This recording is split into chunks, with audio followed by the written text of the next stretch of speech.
To have a home and a family, it is something that humans desire and want, because it is the best way to live when you have someone that you love and that loves you and supports each other.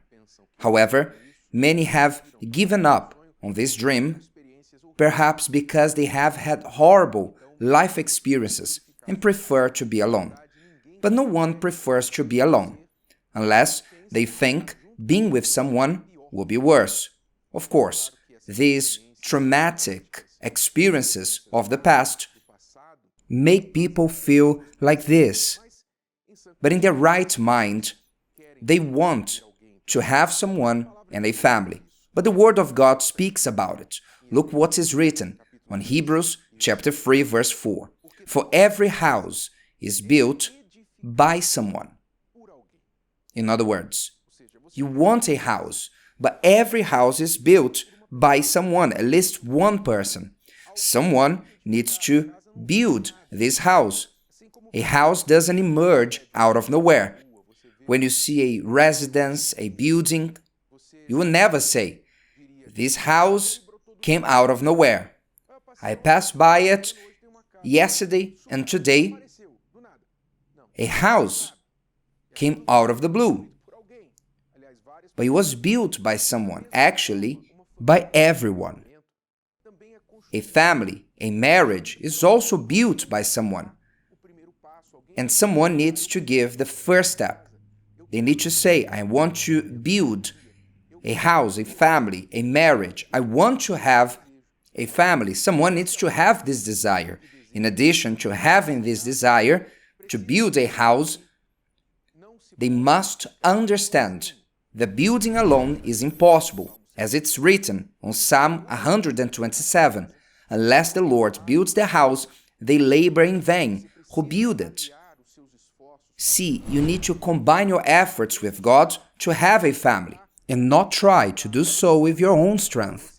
For example, you single might think like this: "I'm going to work, I'm going to study first, I'm going to make money, and then I'm going to find someone and get married." That's how you think. Now I want nobody. And you assume that in the future you'll find someone.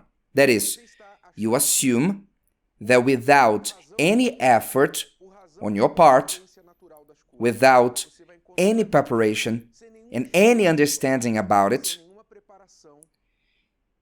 no understanding at all, you think that out of nowhere you will find a person and you will be happy forever.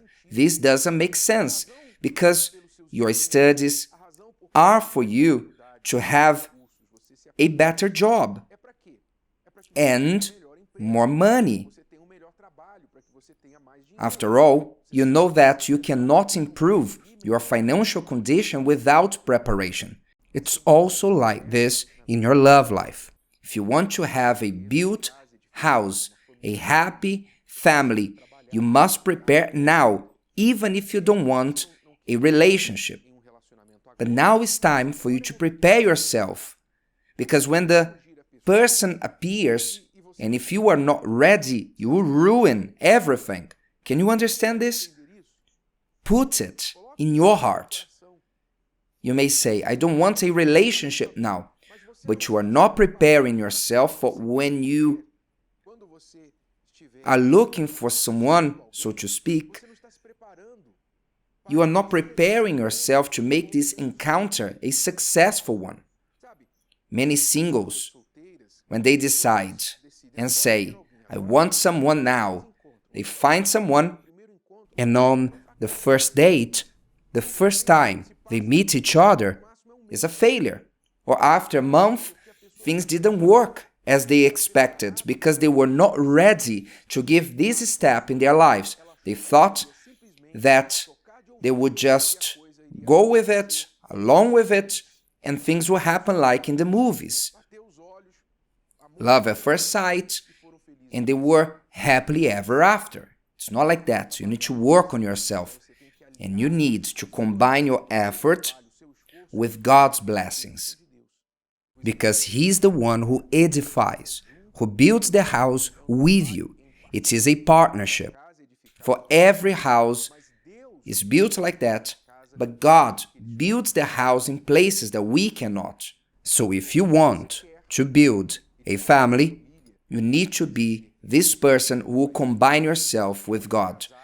And you married, you must understand, because maybe your marriage is about to end, and you think that things will just change with time, that your spouse will change and become more mature. You keep waiting, and this waiting brings no results because no one is doing anything. You're just giving time to time, and time doesn't solve problems by itself.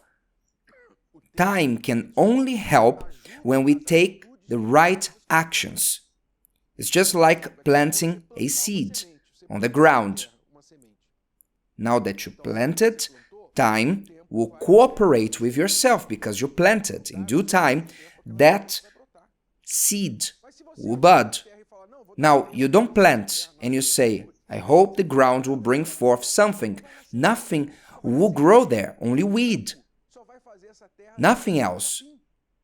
So you must understand that if your marriage is not as you would like it to be, someone has to build this house and take action. Make a decision. And who is this person? Is it you or your partner? I believe it's you because you are watching this program. You are listening to this topic. And why are you watching this program? Because you are interested in this topic. You are interested in building your house. So God is already showing that this person is you. So if you are the most interested one, maybe you would say, I wish my partner will be as interested in changing as myself, but I only see them interested in working, making money. I don't see the same desire to have a happy family in them as there is in me. I know it is frustrating to feel like you are the only one who cares.